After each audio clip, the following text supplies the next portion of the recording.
Hello everyone, welcome to daily GK practice. आज हम लोग इंडियन पॉलिटी से संबंधित मोस्ट इम्पॉर्टेंट क्वेश्चंस के पार्ट 1 को डिस्कस करेंगे। ये सारे क्वेश्चंस जो है ये मोस्ट एक्सपेक्टेड क्वेश्चंस है फॉर अपकमिंग एग्जाम्स के लिए। तो शुरू से अंत तक इस वीडियो को ज़रूर देखिएगा। अगर वीडियो आपको पसंद आए तो वीडियो को लाइक, शेयर और कमेंट करके हमें ज़रूर बताइएगा।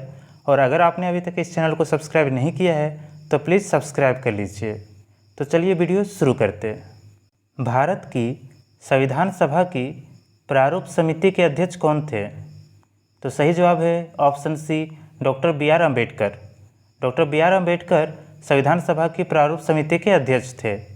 चलिए अगला क्वेश्चन।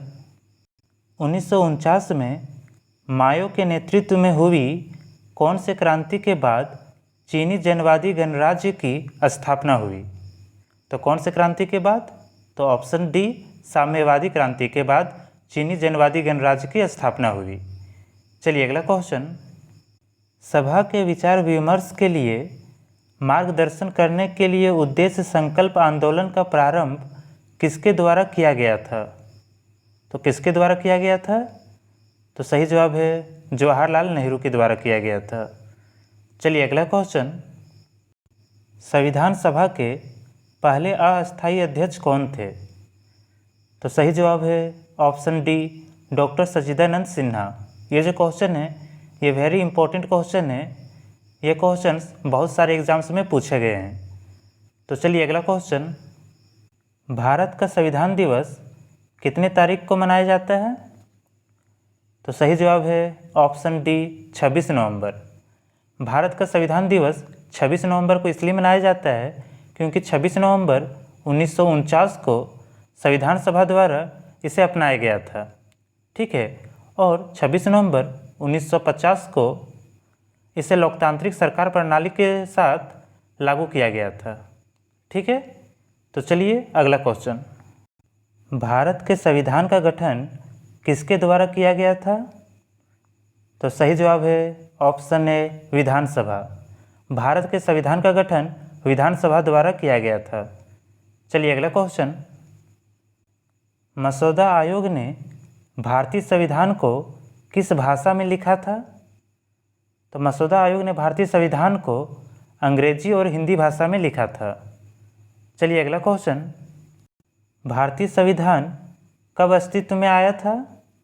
तो भारतीय संविधान 26 जनवरी 1950 को अस्तित्व में आया था। ठीक है, चलिए अगला क्वेश्चन। भारतीय संविधान की राज्य के नीति निदेशक सिद्धांत का विचार किसके संविधान से ग्रहित किया गया है? तो सही जवाब है ऑप्शन बी, आयरलैंड। चलिए अगला क्वेश्चन। कौन से संविधान से राज्य नीति विषयक निर्देशक तत्व अपनाए गए हैं? तो सही जवाब है ऑप्शन सी, आयरिश संविधान। आयरिश संविधान से राज्य नीति विषयक निर्देशक तत्व अपनाए गए हैं। चलिए अगला क्वेश्चन। भारतीय संविधान में उल्लेखित स्वतंत्रता, समानता और बंधुता की संकल्पना किससे प्रेरित है? तो किससे प्रेरित है? तो सही जवाब है ऑप्शन बी, फ्रांस के संविधान से प्रेरित है। चलिए अगला क्वेश्चन। निम्नलिखित में से किससे मौलिक कर्तव्यों को अपनाया है? तो सही जवाब है ऑप्शन डी, यूएसएसआर संविधान से। ठीक है, चलिए अगला क्वेश्चन। भारतीय संविधान में मौलिक अधिकारों की सूची किसके संविधान से ली गई है? तो सही जवाब है ऑप्शन सी, ब्रिटिश के। ठीक है, भारतीय संविधान के मौलिक अधिकारों की सूची ब्रिटिश के संविधान से ली गई है। अगर बात किया जाए मौलिक अधिकारों की तो भारतीय संविधान में अभी टोटल 6 मौलिक अधिकार है। ठीक है, चलिए अगला क्वेश्चन। भारत के संविधान में न्यायिक पुनरावलोकन की शक्ति और न्यायपालिका की स्वतंत्रता का किस संविधान से लिया गया है? तो सही जवाब है ऑप्शन डी, अमेरिका के संविधान से लिया गया है। चलिए अगला क्वेश्चन। भारतीय संविधान में निहित शक्तियों का सिद्धांत किस देश के संविधान से लिया गया है? तो सही जवाब है ऑप्शन ए, कनाडा। भारतीय संविधान में निहित शक्तियों का सिद्धांत कनाडा संविधान से लिया गया है। चलिए अगला क्वेश्चन, भारतीय संविधान में राज्य के नीति निर्देशक तत्व किस संविधान से लिए गए हैं? तो सही जवाब है ऑप्शन बी आयरलैंड। राज्य के नीति निर्देशक तत्व आयरलैंड के संविधान से लिए गए हैं। चलिए अगला क्वेश्चन, भारत के संविधान में सर्वाधिक मत के आधार पर चुनाव में जीत का फैसला किस देश के संविधान से लिया गया है? तो सही जवाब है ऑप्शन डी ब्रिटिश देश के संविधान से लिया गया है। चलिए अगला क्वेश्चन, भारतीय संविधान में एक अर्ध संघात्मक सरकार का स्वरूप किस देश के संविधान से लिया गया है? तो सही जवाब है ऑप्शन डी कनाडा का संविधान से लिया गया है। चलिए अगला क्वेश्चन, भारतीय संविधान में विधायिका में अध्यक्ष का पद और उनकी भूमिका किस देश के संविधान से लिया गया है? तो सही जवाब है ऑप्शन बी ब्रिटिश संविधान से लिया गया है। चलिए अगला क्वेश्चन, भारतीय दंड संहिता के अनुच्छेद 124A के अंतर्गत क्या आता है? तो भारतीय दंड संहिता के अनुच्छेद 124A के अंतर्गत महिलाओं के खिलाफ अत्याचार आता है। ठीक है। चलिए अगला क्वेश्चन, भारतीय संविधान का निम्नलिखित में से कौन सा अनुच्छेद विधि के समक्ष समता के अधिकार से संबंधित है? तो सही जवाब है ऑप्शन ए अनुच्छेद 14। अनुच्छेद 14 जो है वो विधि के समक्ष समता के अधिकार से संबंधित है। चलिए अगला क्वेश्चन, निम्नलिखित में से किस एक्ट ने मुसलमानों के लिए अलग मतदाताओं की पेशकश की है? तो सही जवाब है ऑप्शन ए एक्ट ऑफ 1909। ठीक है। चलिए अगला क्वेश्चन, निम्नलिखित में से किस अनुच्छेद की कार्यप्रणाली के तहत भारतीय संविधान में संशोधन किया जा सकता है? तो सही जवाब है ऑप्शन बी अनुच्छेद 368। अनुच्छेद 368 की कार्यप्रणाली के तहत भारतीय संविधान में संशोधन किया जा सकता है। चलिए अगला क्वेश्चन, निवारक निरोध अधिनियम द्वारा क्या रोका जा सकता है?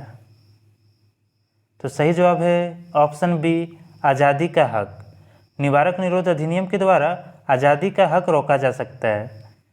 चलिए अगला क्वेश्चन, मिजोरम निम्नलिखित में से किस अनुसूची में असम, मेघालय, त्रिपुरा और मिजोरम के 4 पूर्वोत्तर राज्यों में जनजाति क्षेत्रों के प्रशासन का विशेष प्रावधान है? तो कौन सी अनुसूची में? तो सही जवाब है 6वीं अनुसूची में।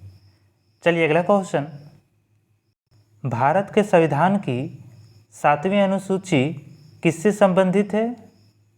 तो सही जवाब है ऑप्शन ए संघ और राज्यों के बीच शक्ति का वितरण। ठीक है।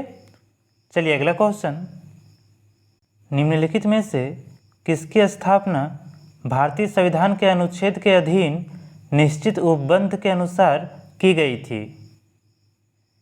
तो सही जवाब है ए और सी दोनों। ठीक है, ए और सी दोनों, यानी राष्ट्रीय मानव अधिकार आयोग और चुनाव आयोग। चलिए अगला क्वेश्चन, भारतीय संविधान में कितनी अनुसूचियां हैं? तो भारतीय संविधान में 12 अनुसूचियां हैं। चलिए अगला क्वेश्चन, संविधान का कौन सा अनुच्छेद पूंजी बिलों से संबंधित है? ठीक है, तो अनुच्छेद 110 जो है वो पूंजी बिलों से संबंधित है। चलिए अगला क्वेश्चन, भारतीय संविधान का अनुच्छेद 24 कारखानों आदि में बच्चों के रोजगार पर निषेध किससे संबंधित है?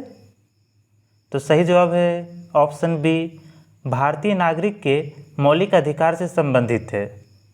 चलिए अगला क्वेश्चन, भारतीय संविधान का अनुच्छेद 20 दोष सिद्धि के संबंध में अपराधों के लिए संरक्षण किससे संबंधित है?